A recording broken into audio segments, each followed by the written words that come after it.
l'énergie est là. On n'est pas dans le pays mortuaire, hein?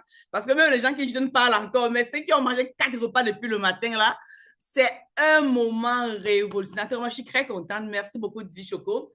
Magat a dit quelque chose qui est passé dans mon oreille. Elle dit, mon allié est Didi Choco. Didi Choco n'est pas mon allié, mais c'est juste qu'elle m'a dit toujours hein, que quand tu fais tes conférences en ligne, là, si tu m'appelles, je serai toujours là.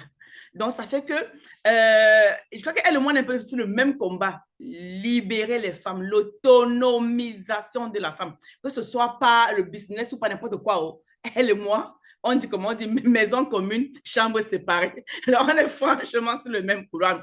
Alors, pour ceux qui ne me connaissent pas déjà, moi, c'est Inès. Je crois qu'il y a beaucoup de gens dans le Zoom qui est de ma communauté. Je suis Inès Ingrid ici, je suis expert comptable de formation. Je vis au Canada. J'ai un double titre expert financier parce que j'ai un master de finance, option finance, mais d'économie pure à l'École libre supérieure de Paris. C'est dans le 8e. J'ai commencé aussi en France. Je suis camerounaise d'origine, née et grandie au Cameroun et je viens au Canada pour faire mon expertise comptable du côté des anglophones. Oui, j'aime l'argent. Donc, ça fait que pendant que je partais à l'école là, j'ai parti à apprendre les politiques monétaires, mais je voulais aussi commencer à apprendre comment fabriquer les billets de banque. C'est pas faire ça dans ma maison. Je vais aller chercher comment on fait ça sur Internet. D'accord? Je suis auteur de ce magnifique livre que j'aime beaucoup. C'est pour les femmes, c'est pour vous que j'ai écrit ce livre, Enfin libre, l'urgence de reprendre le pouvoir sur tes finances. Parce que la femme doit avoir au moins 8 sources de revenus. Mariée ou pas, mariage toxique ou pas. Toi, le jour où tu te lèves, tu voyages. Le jour où tu as faim là, tu pars au restaurant, tu manges ton saumon, ta viande, tu manges. Parce que la vie, c'est un tout.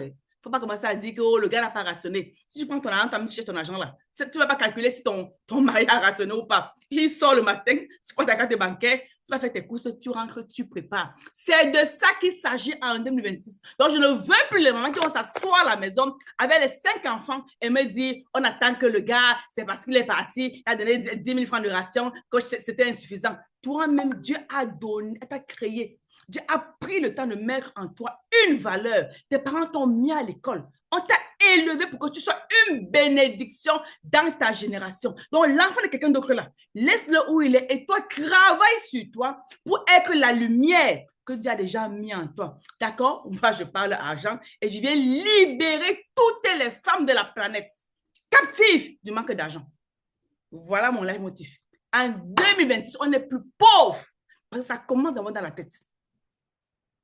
Dès que tu apprends, n'est-ce pas, que ta pauvreté est mentale et tu décides maintenant que je ne veux plus que mon fils porte les pantalons troués.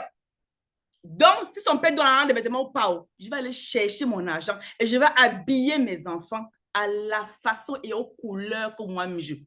Voilà le mindset que ce soir, je veux que toutes les mamans de la terre comprennent.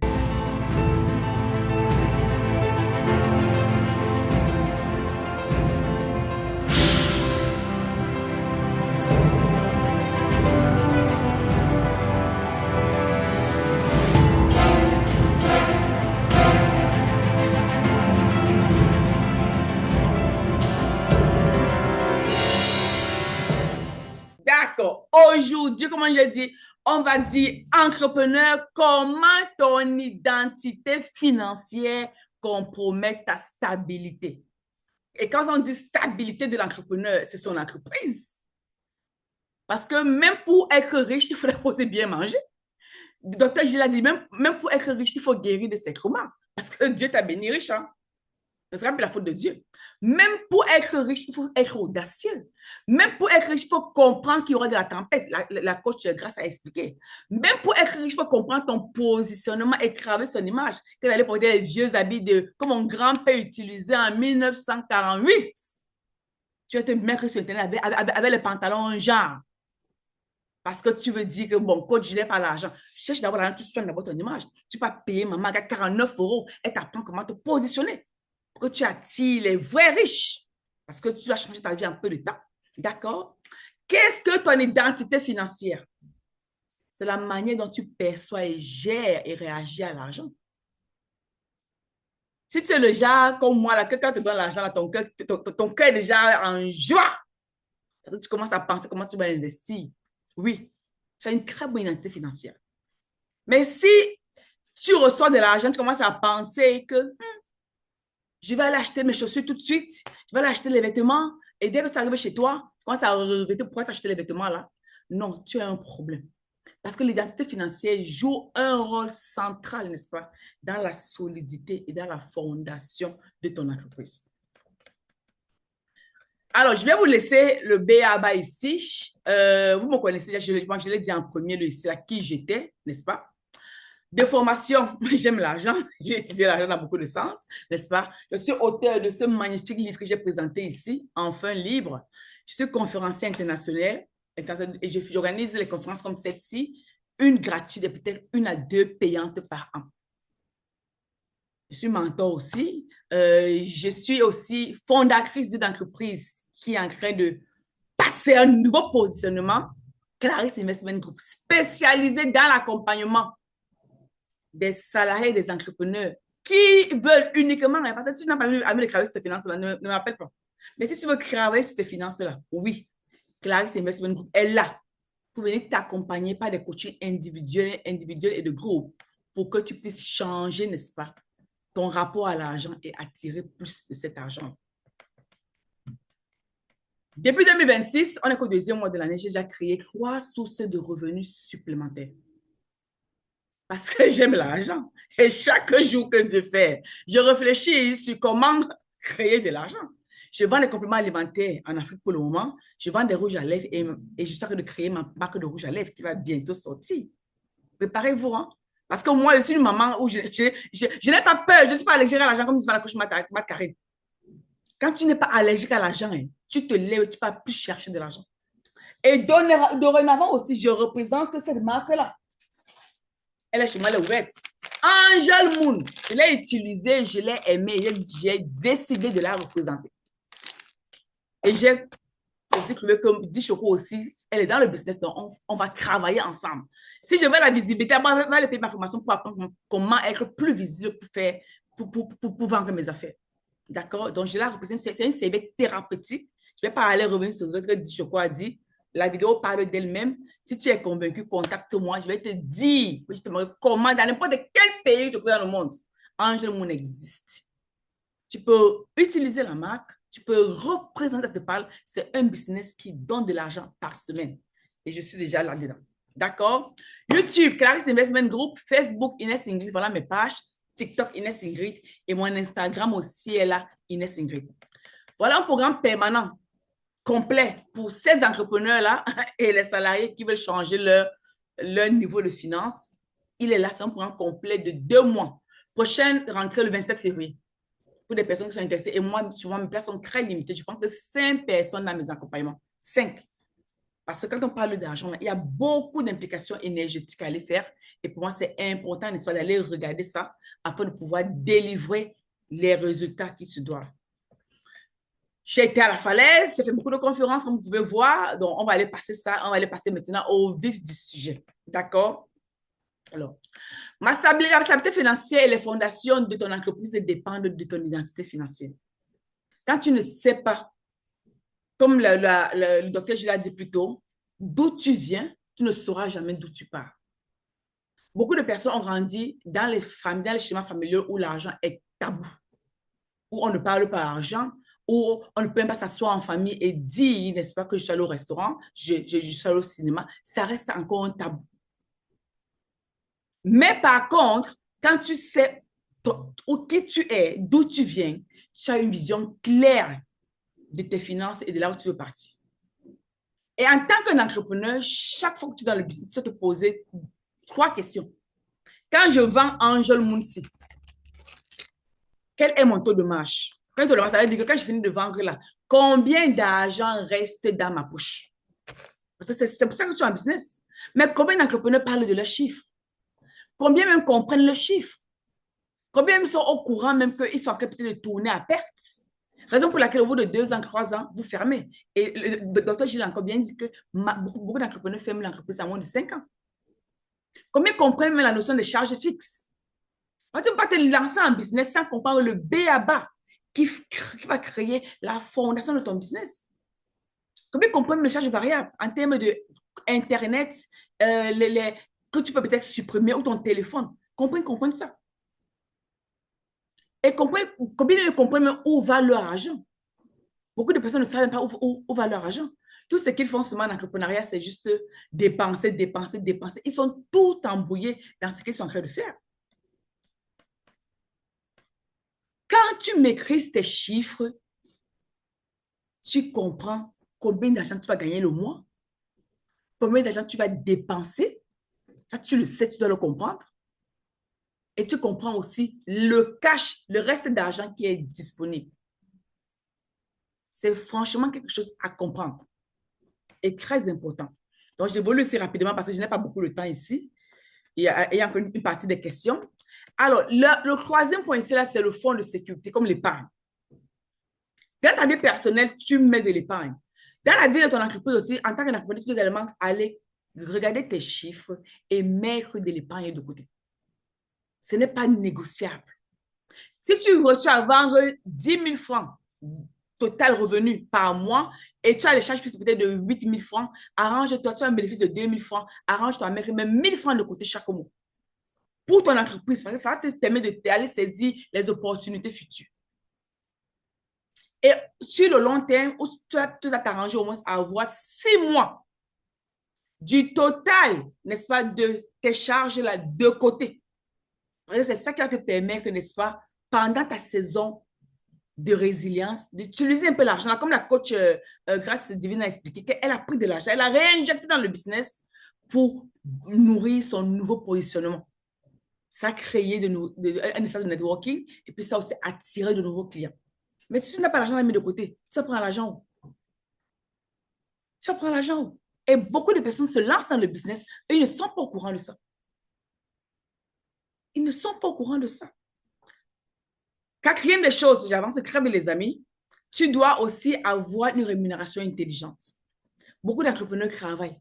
Au bout de 1 an, 2 ans, ton entreprise commence à faire des chiffres. C'est toi qui penses comme là que bon, quand tu es un entrepreneur là, il faut que tu te payes 500 000 francs parce que dans ton pays, les CEO gagnent 500 000 francs. Tu ne vérifies même pas si même si ton entreprise peut supporter cette charge salariale que tu te reverses. Ou alors tu dis, bon, je gagne quand même un peu, je vais quand même me payer 200 000 francs. Pourquoi après tu commences encore à penser que il faudrait que je prenne un autre boulot sur le côté parce que les 200 fois que je me baisse, ce n'est pas assez pour mes charges. Donc, il faut aller en fait voir l'équilibre et comprendre le salaire juste qu'il te faut et te le verser. Et pendant que tu te baisses ce salaire-là, pose-toi la question, en tant qu'entrepreneur, si je ne travaille pas pendant 30 jours, ou si je suis malade, ou si je voyage pendant 30 jours, est-ce que mon entreprise va tourner ou est assez structurée de fonctionner sans moi? Il faut te poser cette question-là. Parce que ton entreprise, c'est l'entreprise. Hein? Ce n'est pas ton compte personnel. D'accord? Beaucoup d'entrepreneurs ne pensent même pas à la fiscalité. Dans tous les pays, on parle impôt. Dans tous les pays, on parle impôt. Que ce soit en Afrique, en Asie, en Europe, en Amérique, tous les continents, chaque pays, il y a toujours ce que l'État demande. Beaucoup d'entrepreneurs font ça comme ça, sans comprendre la fiscalité de leur pays. C'est quand on dit regressement fiscal, on parle de DSF, comme on dit en Afrique. Mais tiens, je dois tel montant à l'État. Mais pendant que tu es un entrepreneur, là, tu dois en fait incorporer chaque jour que tu reçois de l'argent de tes clients, aller épargner aussi pour ces impôts-là. Si tu ne payes pas ça, c'est correct. Mais à un moment donné, tu vas commencer à payer. Il faut donc que tu mets des stratégies en place pour commencer à te libérer de ça au fur et à mesure. Si tu es un comptable, pourquoi pas commencer à voir la compétition d'un comptable au début. Si tu n'en as pas encore un, si tu es au Canada, tu peux me chercher. En Europe, je ne pratique pas la fiscalité de l'Europe. Mais si tu es en Europe ou en Afrique, rapproche-toi d'un comptable dans ton pays, d'un fiscaliste de ton pays. Je vais t'expliquer mais comment la planification fiscale. Que chaque mois, je dois mettre peut-être 500 000 francs de côté ou 100 000 francs de côté parce qu'en fin d'année, là, je vais aller payer les impôts. Vu que j'ai reçu de l'argent, je vends des produits ou je vends des services. Et l'autre chose, c'est que ta stratégie que tu vas aller faire, n'est-ce pas? Ça doit être fait de façon que ça doit te permettre de durer. Quand tu es un entrepreneur, quand tu te lances en entrepreneuriat, tu dois penser à tout. Tu viens sur la motivation, tu es très motivé, tu ouvres ton entreprise, mais ce sont les stratégies que tu mettras en place au fur et à mesure qui vont te permettre de durer. Maman qui t'a parlé du positionnement, le branding. Ce n'est pas le marketing, hein. C'est que si tu ne sais pas comment l'expliquer, si tu ne comprends pas quel est ton type de positionnement, ce n'est pas clair dans ta tête, tu vas rapidement attirer des clients instables. Si tu as un produit qui ne se vend pas, comme je crois poser la question, beaucoup disaient en commentaire, j'ai vendu tel, j'ai abandonné, j'ai commencé ceci, ça n'a pas fonctionné, j'ai fait ceci, j'ai fermé. Parce que tu allais créer une offre pour toi-même, on le crée une offre pour ton client. Et du coup, l'offre a commencé un peu, elle n'était pas rentable. Donc, tu as fermé. Tu ne sais même pas quel est le type de client qui est fait pour le produit ou le service. Marie vous a dit qu'à la semaine prochaine, elle a les formations. C'est pour les entrepreneurs. C'est pour aller aider ces entrepreneurs-là, n'est-ce pas, à plus vendre, à vendre du high ticket. Elle a bien dit. Donc, elle a un client défini, le type de client. Ce sont des entrepreneurs qui sont désireux d'aller vendre du high ticket. Si tu ne vends pas le high ticket, Margaret va t'aider, mais ce ne sera pas rentable de ton côté. Si tu n'as pas un processus structuré, si tu ne sais pas que je me lance en entrepreneuriat, chaque matin que j'ouvre mon business, je dois communiquer sur mon business, je dois ouvrir ma caméra tous les jours, ou même 4-5 fois par jour. Je ne dois pas avoir peur, n'est-ce pas, de me montrer au monde entier ou de parler de mon produit à qui veut l'entendre. Forcément, tu n'auras pas, n'est-ce pas, les chiffres que tu veux faire. Et l'analyse ici, là, c'est quoi? C'est que ta stabilité financière, ce n'est pas un accident.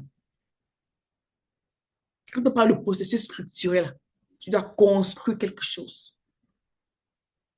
Tu commences au premier mois, mais quand tu vas arriver au grand sixième mois, là, où tu sois capable d'avoir des fondations solides, que même si on te vise les pieds, même si c'est un avion qui atterrit sur ton entreprise, il y aura peut-être les murs qui vont s'affaisser, mais la fondation sera encore intacte. Donc, tu pourras te relever. Beaucoup de personnes ferment parce que dès que l'avion atterrit sur leur entreprise, tout est craché. Et parce que la fondation n'était pas solide. Bon, mais la fondation, là, elle a une pièce détachée. Et c'est à tort. Deuxième chose, est-ce que mes finances sont organisées pour durer? Beaucoup d'entrepreneurs mélangent tout. Oh, compte coach, en Afrique, le compte entreprise coûte cher. Moi, je paye mes comptes en entreprise au Cameroun 10 000 francs par mois. Mais ils sont ouverts. J'ai les comptes en Afrique que je paye. J'ai les comptes personnels que je paye. Mais au moins, c'est organisé. Ça me permet d'aller penser, comme je vous l'ai dit, que j'ai créé 2 sources de revenus en 2 mois. Je suis focalisée sur autre chose. Je ne mélange pas compte personnel, compte entreprise. Même au Canada, quand elle est ouverte au Canada, les comptes de l'entreprise sont séparés de mes comptes personnels. Et je suis en train de me consacrer pour aller chercher l'argent, aller bâtir mon leadership, aller bâtir mes équipes. Parce que j'ai la clarté dans mes finances. Et si ton entreprise est faite pour durer, dès la création, tu dois avoir cette clarté-là. Très important. J'ai une nouvelle pour vous, les amis. Si vous êtes intéressés, on va parler d'argent ici. La semaine prochaine, c'est un bootcamp que j'organise pour 3 jours seulement. 3 jours de bootcamp du 27 au 1er mars, je crois, où on parlera de théorie. Mais après ça, j'ai 30 jours d'accompagnement individuel pour ceux qui vont s'inscrire au bootcamp. Et durant cette conférence, si moi j'ai décidé de vous faire un prix, vous savez, c'est moi qui organise la conférence. Hein. Donc, ce bootcamp, si j'ai déjà 3 inscrits et j'ai maximum 10 personnes dans mes bootcamps. Parce que quand on parle argent, c'est beaucoup d'énergie. C'est toujours individuel parce que les profils sont différents. Cette formation coûte 45 000 francs. On sera le 27 février pour ceux qui vont s'inscrire. Mais si tu es dans cette conférence-ci, moi, je viens te faire 15%. Et il me reste 7 places. Donc, pour les 7 prochaines personnes, écrivez-moi une box. Vous êtes dans le groupe WhatsApp. Vous savez où me rejoindre et on va aller vous inscrire dans le groupe du bootcamp. D'accord? Alors, je vais conclure ici, n'est-ce pas? Parce que toute chose bonne hein, a une fin. Si tu veux réussir, n'est-ce pas, financièrement, tu dois penser à ta structure financière. Tu dois aller effectivement, comme le docteur Gilles a dit, tu dois guérir de tes traumas. Tu dois penser, n'est-ce pas, à ta résilience. Tu dois penser à ton positionnement, ton branding, mais à la création de ton entreprise, tu dois penser à la structure financière que tu fais. Oh, c'était même voir sur le plan juridique pour dire si j'ai légalisé mon entreprise, est-ce que ce sera une SA, une société, limitée ou une société anonyme? Parce que tout ça là, les finances sont impliquées. La fiscalité est impliquée. On ne vous le dit pas, mais c'est ça. Et si à la création, tu n'as pas une clarté sur tes finances, tu vas rapidement mourir. Le chiffre d'affaires ne veut rien dire, hein. Tu peux vendre 10 millions par mois. Mais c'est combien qui reste dans ta poche là? C'est ça qui est important. Si tu vends 10 millions et il te reste 500 000, moi, j'ai envie de te dire que ton entreprise va se fermer très rapidement. Si tu as peur de vendre, tu n'auras pas du cash. Ça veut dire que tu vas manquer de trésorerie. Si tu vends tous les jours et tu ne penses pas que même en tant qu'entrepreneur, tu dois mettre de l'argent de côté pour ton entreprise, le jour où il y aura une urgence, comme la coach divine a expliqué pendant le Covid,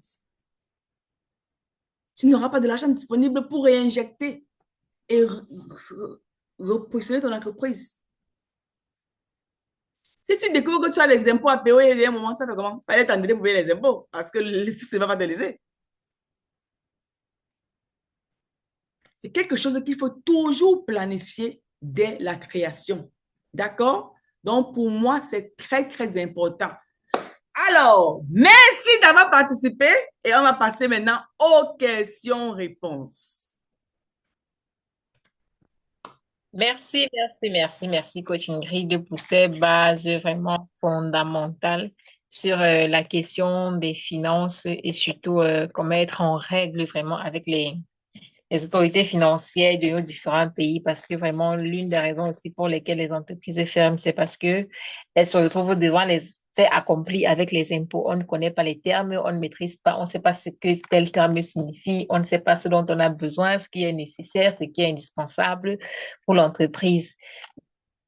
Alors maintenant, j'espère que vous avez eu le temps durant la présentation de nos différents panélistes de noter vos différentes questions. Donc, pour ne pas que ce soit fait dans le désordre, ce qu'on va faire, c'est qu'une personne qui a une question lève juste la main. Pour lever la main, vous allez voir en bas de votre écran, sur les onglets Zoom là, vous allez voir quelque chose comme réaction. Donc, vous cliquez sur réaction et puis vous allez voir lever la main. Vous levez la main tout simplement. On vous donne la parole. S'il vous plaît, dans la question, faites l'effort d'être un peu bref. Donc, allez droit au but parce qu'il y a beaucoup de personnes dont il y aura sûrement beaucoup de questions. Gilles, je sais si elle est partie ou pas. Donc, elle est encore là, hein, parce qu'elle me disait aussi. Alors, si docteur Gilles n'est plus là, oh, vous pouvez Je également pense que mettre dans le chat. Je suis là, je suis là. D'accord. Merci beaucoup, docteur Gilles. Moi, j'ai une question pour docteur Gilles. Docteur Gilles, comment sortir d'une relation toxique? Parce qu'effectivement, ça tue mes mamans. Ça les tue. Mais quand elles sont déjà, quelles sont les stratégies que tu peux nous donner en tant qu'experte en psychiatrie pour les aider, soit d'y vivre et de continuer à diriger les entreprises, ou alors, si elles peuvent partir, partir. Question pour un champion. Comment sortir d'une relation toxique? Parce que indirectement, on attire un peu ce qu'on est. Donc, si on travaille sur soi, est-ce que le conjoint ou l'homme en face de nous va un peu ajuster son comportement? Ou alors, il y Ah, a une façon en psychiatrie de faire, quoi. Je pose la question, je ne suis pas médecin. Bon, déjà, pour qu'une relation fonctionne, il faut l'implication des deux personnes. Donc, si c'est une relation toxique et qu'on a affaire à une personnalité toxique, peut-être une personnalité psychopathique, une personnalité narcissique, une personnalité paranoïaque, j'ai envie de dire que la personne ne va pas changer. C'est vraiment, si ce sont les vraies personnalités, hein, je ne parle pas du diagnostic du quartier. Je parle de vrai diagnostic parce qu'il y a beaucoup de diagnostics du quartier. Genre, il est narcissique, il est ceci. Si c'est un vrai diagnostic là, franchement, sauf miracle, il ne changera pas parce qu'il ne reconnaîtra pas son problème. Donc, il ne changera pas. Et généralement, comme je disais, on attire ce qu'on est. Et généralement, ce type de personne, il y a une codépendance avec les personnes qui ont une personnalité dépendante ou évitante, versant évitante, et tout, surtout dépendante. Donc, comment faire pour qu'elles partent? Franchement, vous allez parler jusqu'à... Elles vont pas partir. Ne vous fatiguez pas. Si vous allez partir, parler, pas, elles vont pas partir. En fait, déjà, pour qu'elles partent, il faut qu'elles décident de partir. Mais même décider, là, c'est compliqué. Il faut qu'elles commencent à s'aimer suffisamment, ou un peu, pour pouvoir prendre conscience de sa vie. J'ai envie de dire qu'elle doit commencer à comprendre son identité. Même ça ne suffit pas, mais bon, ça commence un peu à lui faire comprendre et tout. Finalement, rarement elle part comme ça, hein. Si c'est vraiment, elle était vraiment dans une, si vraiment elle est dans une relation, il est dépendant, il est narcissique, tout ça, et elle est dépendante, rarement elle partira d'elle-même. Rarement. Ça existe, rarement elle partira d'elle-même, à moins que on l'ait tellement frappé, ou il y a quelque chose il y a eu vraiment comme quelque chose qui a dosé sa tête, qui a cogné sa tête et tout, ça a sonné une sonnette d'alarme dans sa tête.